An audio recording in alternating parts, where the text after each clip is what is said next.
Des Affaires étrangères s'entretient avec les nouveaux ambassadeurs désignés. Abdoulaye Diop les encourage à mettre un accent particulier sur les questions de souveraineté, de refondation, de diplomatie économique et de la Confédération des États du Sahel. Des notions qui doivent figurer en bonne place et être surtout comprises par les pays hôtes dans la bonne marche de nos relations d'amitié et de coopération. Des conseils et directives donnés à l'issue de la formation organisée à leur intention. Alousseinou Touré pour le reportage. Avant de prendre place dans leur nouvelle juridiction, les nouveaux ambassadeurs désignés ont suivi une formation de mise à niveau. Plusieurs thématiques ont été exposées par des spécialistes et des rencontres avec certains ministres ont permis de fixer les priorités. La formation s'est déroulée de notre point de vue en 2 étapes. Des exposés concernant des thèmes et nous avons bénéficié de rencontres ministérielles auprès de certains de vos collègues du gouvernement.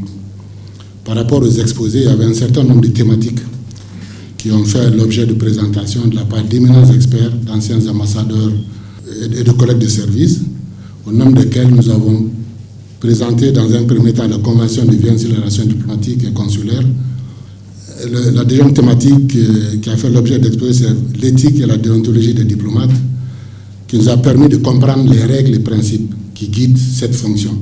Les nouvelles priorités chères au chef de l'État et au gouvernement ont été rappelées aux nouveaux diplomates par le chef de la diplomatie malienne. Vous êtes aussi nommé ambassadeur du Mali et chef de mission dans un contexte particulier pour notre pays, avec des évolutions et des mutations géopolitiques extrêmement importantes et aussi une nouvelle vision que nous avons de notre pays marquée par le processus de refondation de notre pays, refondation politique, institutionnelle, sécuritaire et même économique,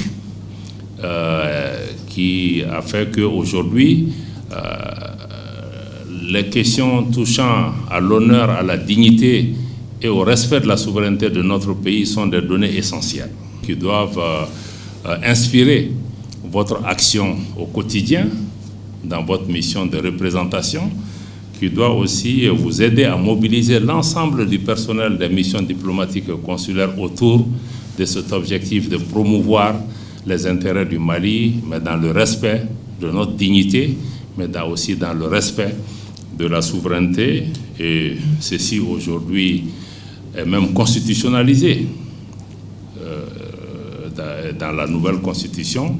Et les 3 principes qui guident désormais l'action extérieure du Mali, à savoir le respect de la souveraineté de notre pays, le respect de nos choix souverains et stratégiques est un point important, et aussi la prise en compte des intérêts des Maliens. Ces conseils et recommandations seront complétés à l'occasion de la rencontre avec le chef de l'État qui demeure le véritable ordonnateur de la politique diplomatique de notre pays. Qualité